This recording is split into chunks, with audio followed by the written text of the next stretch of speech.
Okay, let's get started. So thank you for joining us today. Today we're going to be talking about how to find government contracting opportunities. So I'll be walking you through looking at federal, state, and some local stuff and just pointing out things that should be really important to you in finding contracting opportunities online. First, a little about who we are. We're the Apex Accelerator. We're administered locally by the Monterey County Business Council. Apex Accelerators used to be called Procurement Technical Assistance Centers, PTACs. Been around since 1985. They're administered through the Department of Defense. There's actually 97 centers across the United States and its U.S. territories, and there's 7 within the state of California. And the mission of all Apex Accelerators is to promote economic growth and create employment opportunities in the local markets that they serve. We do that by facilitating your access to the government marketplace, whether it's federal, state, as well as local. This is just a little map of the state of California and the 7 Apex Accelerators in the state. We're this Central Coast, Central Valley area in the middle of the state. You can see these other, if you're on this webinar and you're one of these other colored counties, you can either reach out to us or just try to go online and find which Apex Accelerator represents the county that you reside in. One of the things that I'll add really quickly too is you'll be receiving a copy of this PowerPoint as well as a link to the recording, so that makes it easier for you to take notes or not take notes, whichever you like to do. A little bit about the services we provide. All Apex Accelerators basically provide confidential client services. And basically, first and foremost, it's just confidential one-on-one counseling. We want to learn about your business, what you've done in the past, what you're currently doing, and then your goals for government contracting.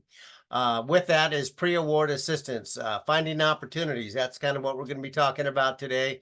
But part of a lot of things that I covered today, you can go with your counselor one-on-one and they can kind of walk you through this. You can have a better understanding of that. Reviews, basically, when you look at some of these opportunities, they can be very lengthy documents and it can seem overwhelming. So we can help break it down and make it a little bit clearer to you to understand. And then capability statements is another thing that we do in sort of a pre-award assistance, because they're often requested from a potential customer.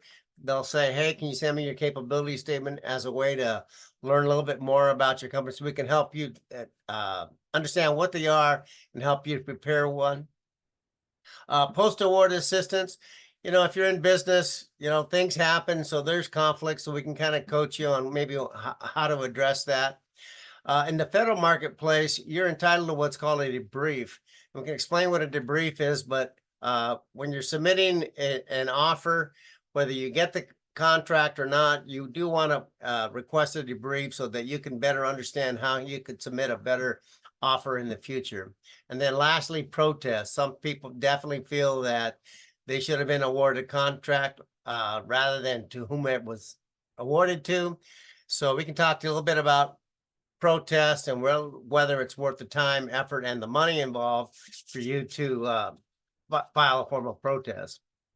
Outreach events, a lot of outreach events that take place. We were yesterday up in San Joaquin County at an event. It was a great event where local government met with small businesses. There'll be an event coming up on November 7th. It's called the Central Coast Procurement Expo that'll really focus on bringing government entities in Monterey, Santa Cruz, and San Benito County together with some training there to help create opportunities for you on that in those local markets. Trainings and webinars. So oftentimes at these outreach events, we're there doing trainings. And then oftentimes there's other trainings that other people are doing that we'll encourage you to attend. So take advantage of those. Most of them are no cost to you. And then webinars like this, we'll just continue to keep doing them. Bid matching. All Apex Accelerators provide bid matching. Basically what it is it's we utilize a third-party vendor that has a system where we create a profile with you on your business. It's uploaded into their system. Their system will go out and search literally thousands of websites where contract opportunities are posted.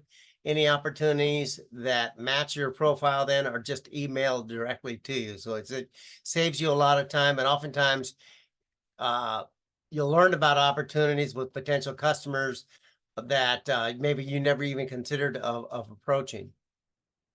Navigating certification programs. So we oftentimes are approached, people want to get certified, so we can talk to you a little bit about understanding really whether it makes sense for your business or not, and then the specific requirements that are required in the certification process. I can tell you right now that for the woman-owned small business, service disabled veteran-owned business, 8A Hub Zone, that are all done by the SBA. Right now, it's on a temporary hold as they work to simplify their process by using one portal to process any of those certifications. But according to a meeting we were at last week, they were saying that hopefully sometime next month it'll go live. So we'll keep you abreast of that. One of the great things is that there's no fees or commitments to you. So we're your tax dollars at work. So take advantage of that. Next, I'd just like to introduce this SBDC, the Small Business Development Center, and especially the Central Coast SBDC. They're a great strategic partner of ours. SBDCs, as you can see, there's over 1,000 locations across the United States. It's an SBA program which would help small businesses basically write business plans.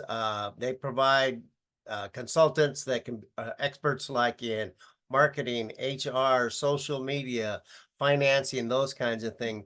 They're also a great resource for you if you're looking for financing for your company.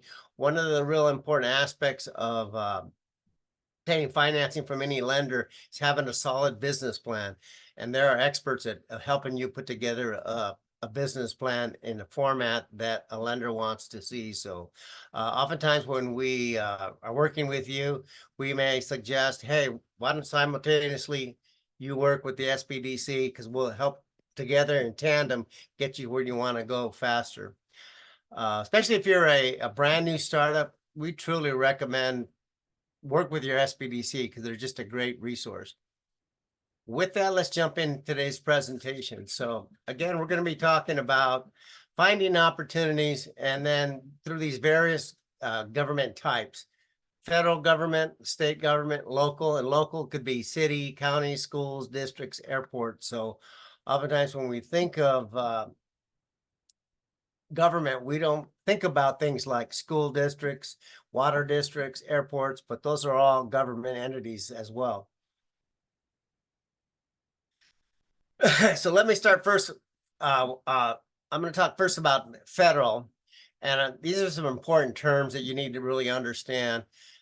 Sources sought is a notice that the government puts out where they'll describe an opportunity that they have upcoming, and they'll want to know and have you respond to their sources sought notice, basically saying, are you qualified to do the work that's described in this opportunity?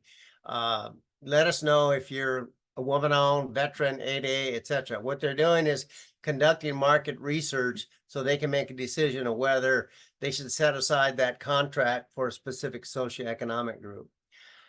Solicitations is the term that the federal government uses for their contract opportunities. So as I show you these websites, that's what they're referred to as a solicitation. Oftentimes when I talk to people, they'll say, oh, well, I saw a contract on sam.gov. Well, you didn't see a contract on sam.gov. You saw a solicitation. And if you're awarded the contract, then you have a contract. But contracts aren't posted on sam.gov. Pre-solicitation is similar to a solicitation. And basically what the process is pre-solicitation will be posted. Again, they'll describe the scope of work of what it is that they want to buy. And typically once a pre-solicitation comes out, it's a way for you to start, collecting your information, start working on what you'll need to submit in your offer. Typically it comes out a week before the actual solicitation comes out. And it varies. In some cases, you'll see sources sought notice, you'll see a pre-solicitation, then you'll see a solicitation. But in some cases, all you'll see is a solicitation. You won't see the other notices, but the sooner you find out about an upcoming opportunity, the more helpful it is for you to prepare for something like that. And then with this next one, it says combined synopsis solicitation. Typically that's used where it's more of a commodity kind of opportunity. Typically, it might be more of a request for quote. They'll describe what it is that they want to buy. And so basically it's a very fast, typically the turnaround is like a week to 10 days of when they post it and when the offers are due. I mentioned earlier with his sources sought about set-asides. Set-asides is when the government makes a decision that they're going to set aside a contract opportunity specifically for a certain socioeconomic group. Those socioeconomic groups are certified woman-owned business, certified service-disabled veteran-owned small business, veteran-owned small business, 8A or hub zone. So what the government does is they go through that sources sought process. They identify who has submitted, responded to the sources sought notice. They review those and they see that they have a internal goal that they need to meet. And so that's where they'll make a decision of whether or not they'll set it aside for a specific group. The most common set aside that you'll see is a small business set aside. So you gotta keep that in mind. And if you're certified as a woman-owned or a veteran, you can still qualify as a small because you're both. I mentioned preferences there because in some cases, especially with the state of California and local jurisdictions, they don't really, for the most part, have set-asides, but they'll have preference programs. And with preference programs, typically what it is that if you competing, like the most common preference is a local preference. So a local government wants to encourage economic activity in their local market. So if the offers come in and the lowest technically acceptable offer is from a company that's outside of the local jurisdiction, if a local company is within, typically the number is around 5%, but it varies, they'll give the contract to the local business in order to improve the economic condition of the city, the county, etc. So this is SAM.gov. So in SAM.gov is where the federal government posts their contract opportunities. SAM.gov is a portal that over time the federal government has been migrating other databases that used to be separate on their own all into this one dashboard. One of the things that you want to do is, as you see this red arrow up in the upper right, is sign in. So in order to sign in to SAM.gov, you have to create an account in login.gov. But in order to get the full benefits of when you're looking for opportunities, you want to be signed into it.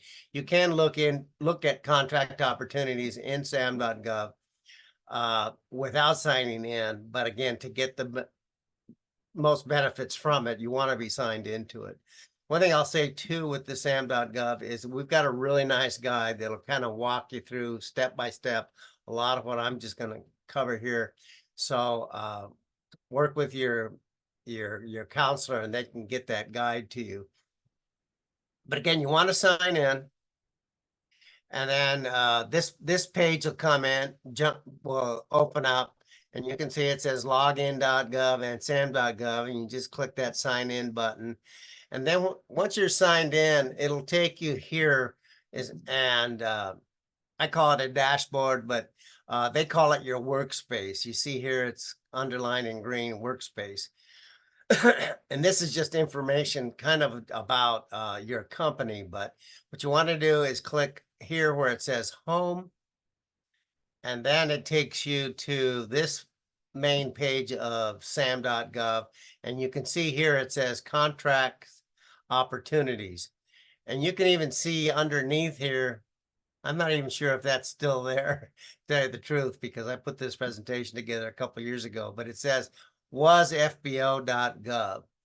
FBO is Federal Business Opportunities, and that's the database that the federal government used to post their opportunities at before they migrated into SAM.gov. I was actually looking at the Smithsonian Institute's website, and they were still talking about Federal Business Opportunity website.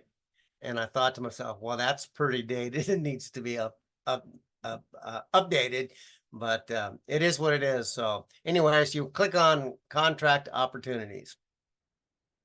When you get there, then it opens up this window, and you can actually just search by putting something in here. So they put here example, and then this number here is the solicitation number. So if you actually know that, you could just put the number in and then quickly get to what you're looking for. Or like in this case, they put that number and they put light bulbs. But what I typically recommend that people do is click on this advanced search up here, and then it'll take you here. So on this left side of the web page, you'll see all these different filters here. So, and you don't have to select every filter. Typically, the best way to find information might be the fewest filters is used, the better that you want to. One of the things, though, what you might be interested in is, say you're only interested in opportunities in the state of California. One of the filters is place of performance, so you could just pick California. As an example on this one, though, I had typed in a keyword, construction, and then I did put response date offers due anytime, any that were updated in the past 3 months. And then the notice type, if you click here, notice type, it'll give you a pull down menu of different types of notices. So you'll see there sources sought, pre-solicitation, solicitation, award notices, those types of things. But for this exercise, I just picked those two. And then at the bottom of this, there's a button. When you click select these filters, this listing here in the middle of the page, it'll just start automatically changing for you.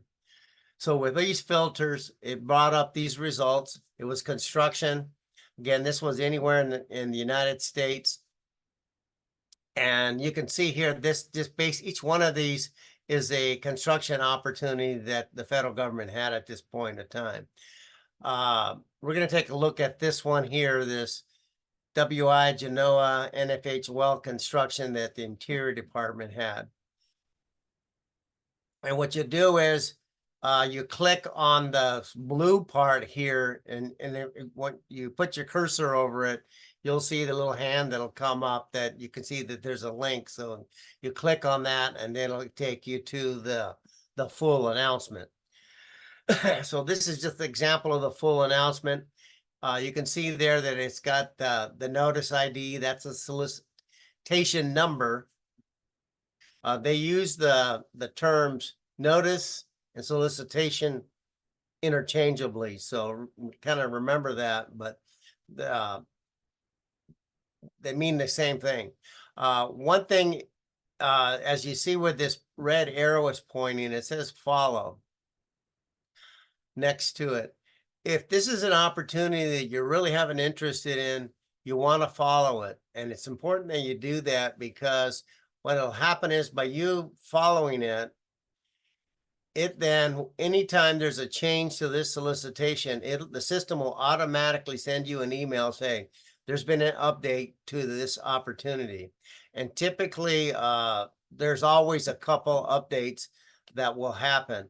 One of the most common one is that when you're looking at this, at these opportunities, you'll see that you'll have an opportunity to ask questions of the contracting officer about the opportunity. What they'll do is they'll gather these questions, and then they'll post them as an amendment to the solicitation. So you want to be aware of what all those are. And most importantly is that when you submit your offer, you need to have printed out that form that comes with the amendment and sign it and submit it with your offer, acknowledging that you saw the amendment and that you understand it. So following is important. Again, in the guide that we can share with you, talks about following an opportunity, how to do it and why it's important, etc. So this is the top of this notice. Here's the bottom of it. One things I want to point out here is this is one of the first things you really want to look at is when is the offer due, so that you know that it's due. One of the typical modifications or amendments that you might see is that depending on, say, oftentimes the questions that come through, they may change when the offers are due. They may see that whoever put together the solicitation, they left some information out that's really important, that's required by anyone submitting an offer, that so then they may change the date out from either a few days or a few weeks or maybe even a month from what the original date was. Down here, you can see under classification, this is important because again, you'll see what I mentioned earlier, the set aside. So you can see this one is a total small business set aside. Again, it could say something like service disabled, veteran-owned small business or woman-owned small business, 8A, etc. But you want to look for that. If you see that it has been set aside, as an example, for a service disabled, veteran-owned small business, if you're not a service disabled, veteran-owned small business, don't waste your time submitting an offer because it's just going to be automatically rejected. One thing about that too, with any kind of sort of these set-asides, is that if it's woman-owned small business, veteran-owned small business, service-disabled, veteran-owned small business, you need to be certified by the SBA for it to count. So you may actually be a woman-owned small business, but if you're not certified by the SBA and it's a set-aside for a woman-owned small business, your offer will be rejected because of the fact that you're not certified. So keep that in mind. You can see that they've assigned products and service codes and a NAICS code to the opportunity. So ideally, you want to make sure that your SAM profile reflects that you have the NAICS code that they're showing in their notice. So a little further down. So again, these three slides, this is the top of this one page. I couldn't get it all in one screenshot. But this is the top, this is the middle, and then this is the bottom. And this is the important stuff that, really helps you to kind of figure out, okay, this is what I need. You can see here it says solicitation. There's a number. So when you click on that, that gives you the document that's going to describe all the details that you need in order for you to put together the offer. Also, some of these others that are important as well, like well specs. So this opportunity is for installing some wells. So there's more specifications there, and then some wage determination information, so that you'll know that because of the nature of the job that more than likely you'll have to pay prevailing wages on this project. Further down on this, you can see that here's contact information.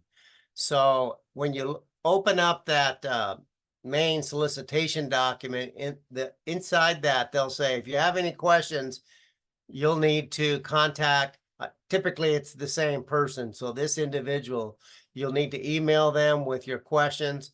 They'll tell you when, up to which date the questions will be accepted. And then again, what they'll do is they'll compile all those questions, answer them all, and then upload them into the system as an amendment so that everybody's on a even playing field. Even though their phone number is here, if you call with a question, this individual won't be able to answer your question directly. Again, it's all about having an even playing field. So don't waste your time trying to call this person because they're not going to respond. You need to send them a written question. So anyways, with these federal ones, things to remember again about the set aside. So they're important. And remember that if it is set aside, and you're part of that socioeconomic group, you need to be certified in order to submit an offer on that. Uh, when you're search, again, make sure ideally that you're logging in to the system so that you can set up. One thing you want to do, like when you're searching, if you come up with filters that give you good results, what you want to do is save that search. So then when you do that, the search will run automatically for you each day. So as an example, I have construction opportunities for the state of California that runs every day, and it just comes in my email box every day, and I can see what anything new or any kind of modifications that have come up. So you want to be able to do that. Remember that there's different notification types. So you have the solicitation, the pre-solicitation, and the sources sought. One thing too, again, about sources sought is by you responding to that, it's a way to get your name in front of a contracting officer so that they like the information you provide in the sources sought notice. And then when you finally respond to the solicitation with your offer, they'll more than likely remember seeing the information you provided. Oftentimes in the sources sought notice, in addition to just you responding, they'll want to see a copy of a capability statement. So at the very beginning of the presentation, I mentioned capability statement. So that's why it's important to have those. So that way, if it's required, you're not scrambling at the last minute to throw something together. You already have something that looks good, conveys the message you want to convey, that you submit with that sources sought notice. And then this follow again is really important. So anytime there's any kind of changes with that opportunity, you want to be aware of it. You want to download the amendments or modifications when they're added to the solicitation. There's a form that's with that. That form is the form that you need to print out, sign it, and then submit it with your offer to acknowledge it. So make sure that if it's an opportunity you're really interested in, that you're following it. So now let's jump into the state of California. So the state of California, they have this Cal eProcure is where they post all their contract up. So this is their version of sam.gov. So you can see right there on their homepage, it says search for bid opportunities, start search. Up here where it says quick links, you can click on this pull down menu and you can search opportunities there too. And there's some other options there that I don't want to go into, but you can basically, this is a good place to do is just click on here, start search. One of the things I'll show you too is that scrolling down a little bit further on this page, again, if you're looking search for bid opportunities, you're starting a search, but you'll also see these 4 frames here, and they're important to for you to kind of know what's there. So let me just go to the next slide. So one of the first things you want to do if you're interested in selling to the state is first you want to do number 1 is sell to the state. So this is where you register your company with the state of California. So you go and click on there and it walks you through the steps of getting registered to actually sell to the state. This is much like you registering on the federal level in sam.gov in order to sell directly to the federal government. Now, we talked earlier about set-asides. In the state of California, the only set-asides that are available are small business, which also includes micro businesses, and then disabled veteran business enterprise. So if you are small, and if you also qualify as a disabled veteran business enterprise, we highly suggest that you go and get certified by clicking on here and going through that process.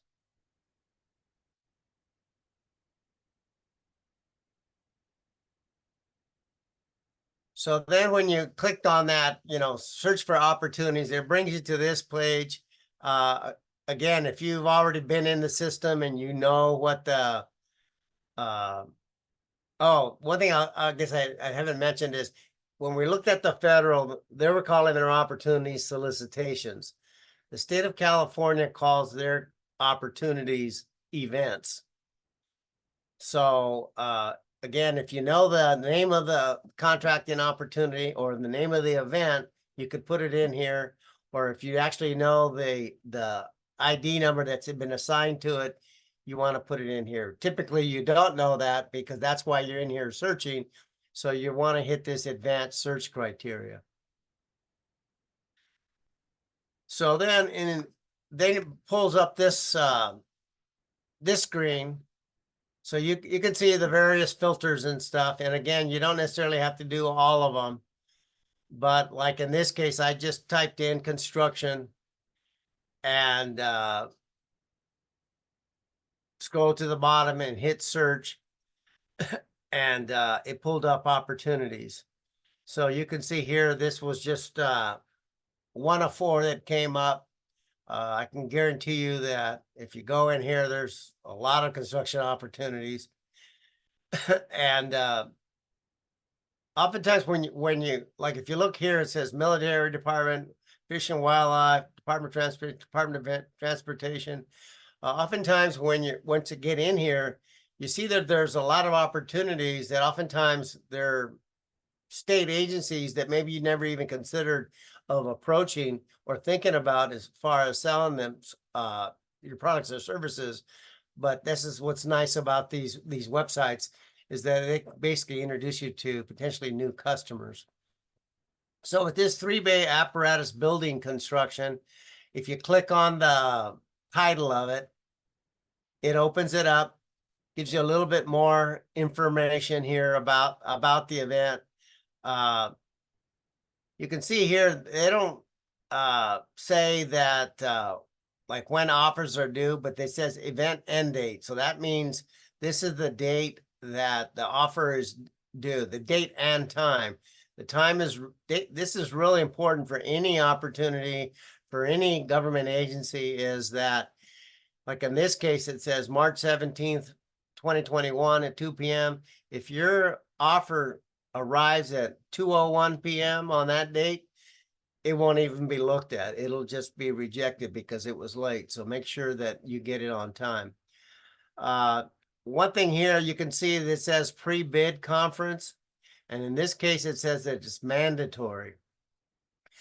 If it's a mandatory, it means that if somebody from your company doesn't arrive at that pre-bid conference and sign in with your company name, again, your proposal will be rejected because you didn't attend the mandatory pre-bid conference. In some cases, there's a pre-bid conference, but they're not mandatory, but you're encouraged to go there just to look at the facility, the site, etc.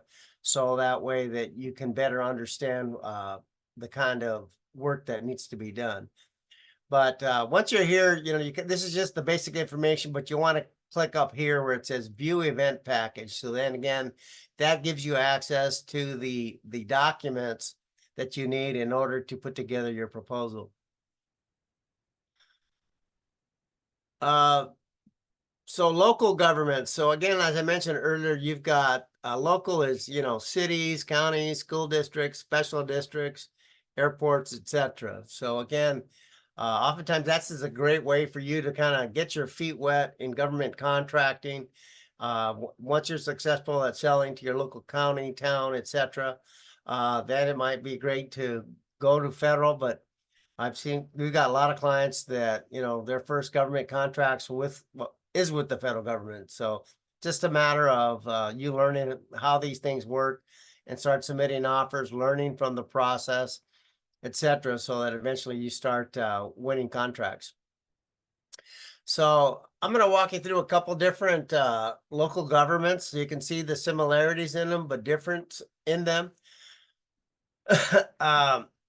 So this one is the city of Salinas. So you can see here it says business, your government, our city. If you click on business there, let's see what it brings up.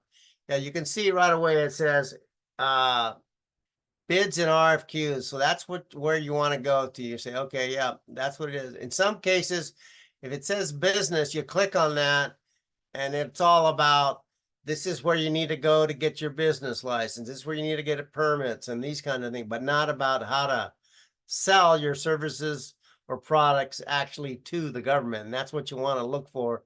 And again, once you get into the local level, no two are alike. So one thing we always kind of tell people is you need to be able to be kind of web savvy and be able to navigate through these things and bounce around to find what you're looking for. So once we clicked on that, it brings up this page and it just kind of gives you some basic information of, you know, how to bid on projects. Again, it's saying register your company and get notified. So again, they want you to get registered. They say here they want you to get registered on what third-party vendor called Planet Bids. So Planet Bids is a company that manages the posting and receiving the offers from businesses that a lot of local governments use. I'll give you an example, but not all local governments use this system. But this one is kind of good in the sense that there's no cost for you to find opportunities on Planet Bids. I mentioned earlier the local business preference. So here's they describe what their local business preference is. So typically, again, not all these local government websites are the same. You may see this like a local business preference in the documents that you'll be looking at in order to submit an offer versus actually posted on their website. But this is just some basic information that they're providing, but they're telling you that you'll have to be, you know, pay prevailing wages if you're going to work on a construction project, what they call a public works project for the city of Salinas. And then here's the registration that they want you to go through in Planet Bids. Here's the link to go to Planet Bids. Again, you know, once you're registered, you know, they kind of tell you City of Salinas is partnered with Planet Bids to print, sell, issue addendums and maintain a plan holders list for construction projects and that kind of information. This plan holders list is important because depending on the type of product or service you sell, your opportunity might be with what I would call a prime contractor who has that contract or is pursuing that contract directly with the city, but you would be a subcontractor to that that prime. I was sending an email earlier today to somebody, and it was they were looking at an opportunity with the federal government. There was a small disadvantaged, you know, small disadvantaged veteran business opportunity. And they were wondering, well, can we even bid on this? And I said, no, you can't because it's set aside for that group. I said, however, you could team and be a subcontractor to a service-disabled veteran-owned small business. You can identify somebody who maybe has, this was an information technology opportunity. They have maybe 80% of the requirements that the solicitation had, but they're lacking 20% of it. Maybe you can bring in that 20% and still take part in the opportunity and make money.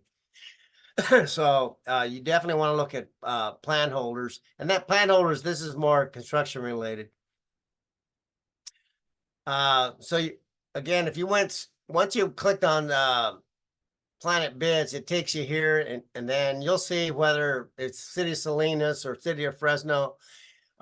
It'll take you to a web page that looks like this, telling you this is City of Salinas and here's the bid opportunities, and you click there and then it'll list them all out. And then you pick the one that you have an interest in, and then click on it and it'll open it up for you. Once you open it, again, here's more detail about the opportunity. And then you can see over here, you'll place an e-bid. But you up here, you can see here in Planet Bids that here's the documents, here's the line items. So this is the information up here that you'll need in order to actually sit down with your team and put together your offer on it. And then once you have it, you go ahead and submit it. Let's see, let me get some more power on my laptop, otherwise I'll lose you. So now let's look at the county of Monterey. So again, here's a menu item across the top, business, doing business with us, and here's a request for proposal. So that's good. You go there, click on it, and right away it opens up, and you can see down here, here's the listing of opportunities that comes up. And again, you can see active RFPs, RFQs. And then what you want to do is, if it's available, like it says here, register here for RFP, RFQ, e-notifications. That way, again, if there's any changes, the system will automatically email you that, hey, there's been a modification amendment. It's really common at any government level that once a notice is posted, that they'll afterwards realize, oh, there's information that's missing or there's information that's incorrect, and there'll be a notice that'll be posted out. So any time that you can sign up for any kind of e-notification or like a follow in sam.gov, you want to do that, because otherwise it's really easy for you to miss the communication that was coming from them about that specific opportunity you have a strong interest in. So again, you can see this one, here's all the documents related to this opportunity. So again, you want to just go through them and understand them and all, etc. This contract evaluation is one that you really want to look at. And when you're looking at any kind of opportunity, you really want to clearly understand the evaluation factors. The fact that they're given in there, it's good, because as you do your writing and stuff like that about how you're going to provide some kind of service to the government, you can kind of keep that in mind as you're drafting your response. So now let's look at City of Hollister. So here's City of Hollister, and you can see across the top, there's business. Let me go back a second. Yeah, you can see here, you can see that it says business here, but you can see that the bid opportunities aren't shown under business, they're under services. So that's what I was saying earlier, that you need to kind of be web savvy. It's going to be there somewhere, but you need to kind of go around and poke around and find it. So this is what you're looking for, bid opportunities. And again, it wasn't shown under business. So then in the City of Hollister, there's bid opportunities. It gives a little basic information. It says current bid results, and current RFPs. And I show you this one because they're using a third-party vendor that's called BidNet Direct. And BidNet Direct, unfortunately, is a website that a lot of governments use, and even our own BidMatch system. A lot of the opportunities that will show up in there, when you click on them, it takes you to this BidNet Direct website. Unfortunately, with BidNet Direct, and I wish a lot of the governments that use it would actually go to a different platform, so it doesn't cost the small business money to actually see the opportunity. But as an example, this one here, it says opioid settlement RFP. You go there, and then this is what you get. But this is kind of like all you get. So what you need to do is says to get access, it says to solicit details and future business opportunities. You need to sign up for this. And what I did when I first saw BidNet Direct a couple of years back, I said, oh, okay, well, great. I'll just do this limited. Doesn't cost me anything. Well, all that got me was what you just saw is just the name of an opportunity, but not the information I really wanted to see, which was the details of what the scope of work is and those types of things. So what they've done is they charge you. Basically you go and, like in this case, pick the state of California. So just to see opportunities in the state of California, and they say that there's 764 agencies that participate in the state of California. It costs you $36 a month to actually have access to all those documents that you need to submit an offer. What I don't know is that you're required to pay a full year upfront in order to access this, but they say that you can cancel at any time and get a refund on the unused months. How difficult that is to get your money back after you paid a full year subscription, I don't know, but I'd be curious to know any of our clients are actually paying for a subscription in BidNet Direct and finding that they're getting, contracts because of it. But it's a business decision you need to make of, whether you want to spend the money to subscribe to something like that. So again, you would say, yeah, I'll try it for 3 months. If I'm not seeing anything, then I'll cancel it. But I just want to make sure that you're aware of that. Now, finally, I wanted to just kind of go over this larger primes. Oftentimes when we're thinking about government contracting, we're always thinking about selling directly to the government. But again, as I mentioned earlier, oftentimes it's the prime contractor, and I'm just using construction as an example here, but it applies to almost any kind of industry, is that you'll have a prime contractor has that contract with the government, but you could be a subcontractor to them doing some type of specialty that you do. So like in this case here, this is S.E. Anderson.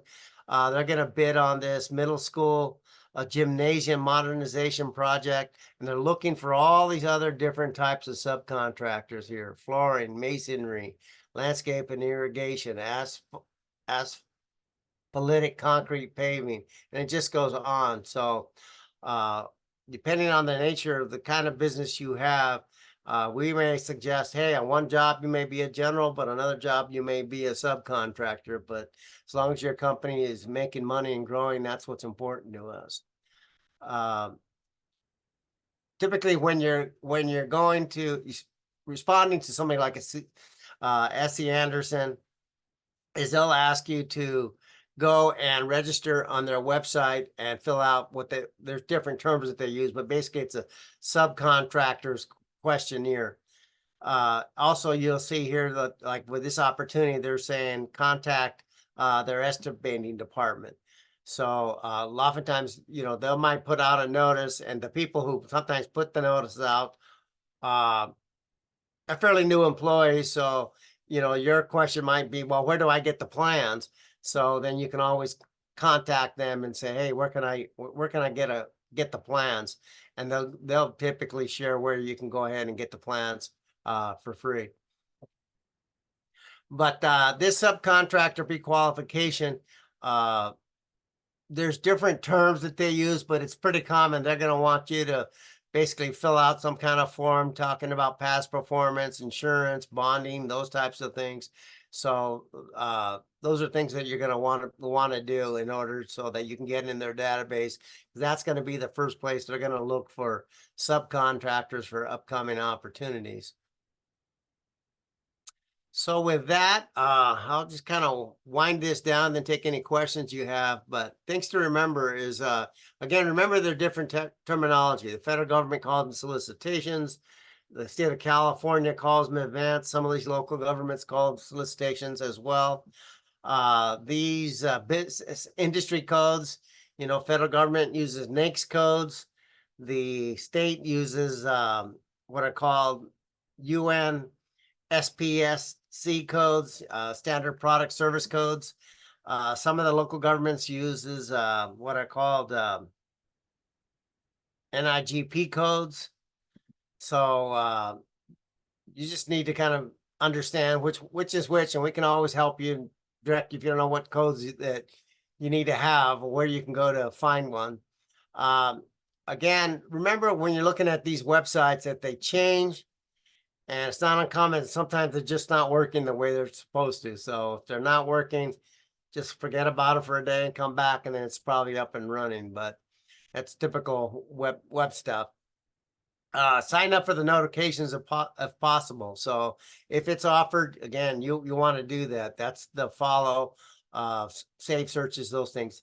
If electronic notifications aren't available to you, make sure that if it's something that you're really interested, that you're tracking that RFP or RFQ daily, just to make sure that there's not any new amendments or modifications to it.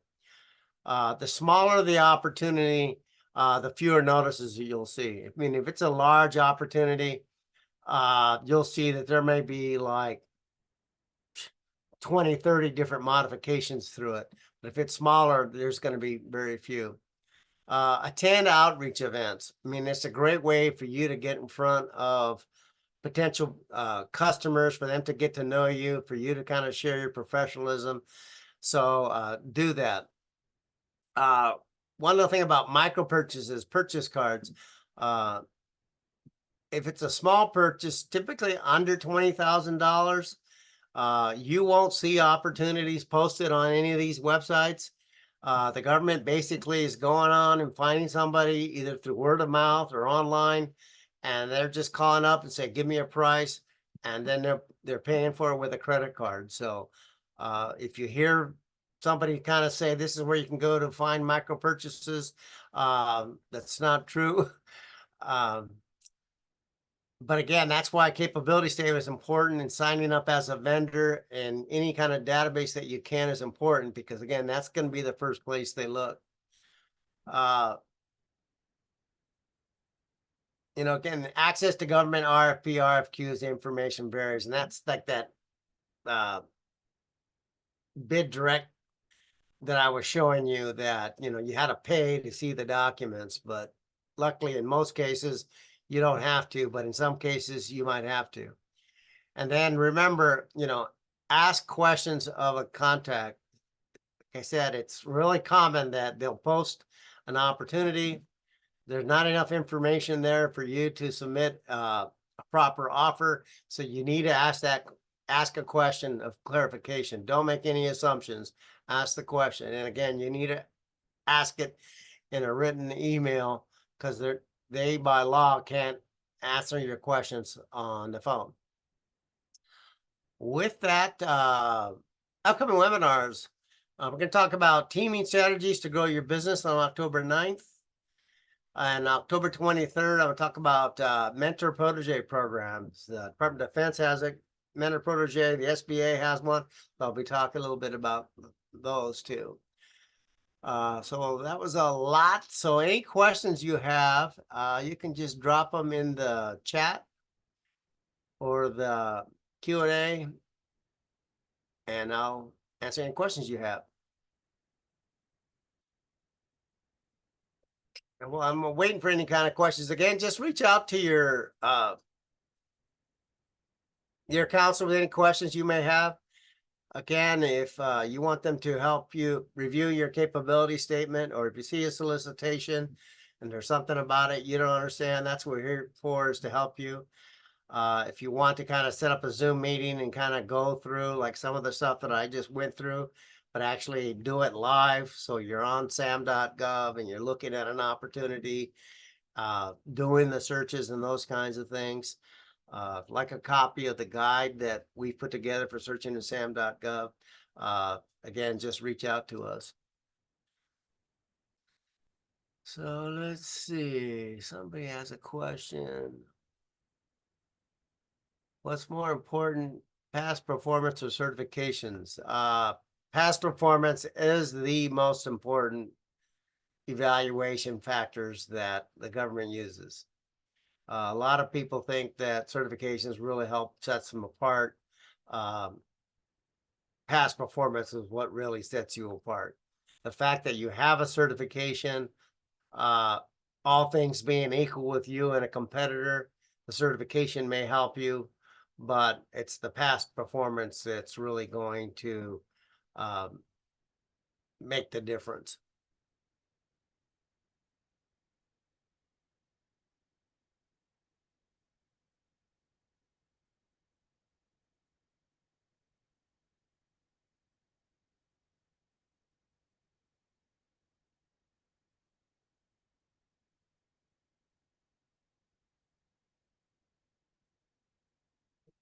Well, I'm not seeing any other questions. So again, if you have any questions, just reach out to your counselor and we can answer them one-on-one. And so again, hopefully we'll see you next time when we talk about teaming. You heard me mention it a few times in today's presentation about oftentimes that's a great way to kind of get your foot in the door and get making money by you being a sub to somebody else. And it could be that, the first time you're a sub, but then the next opportunity comes up, you're the prime and then they're your sub. So it's all good as long as you're making money.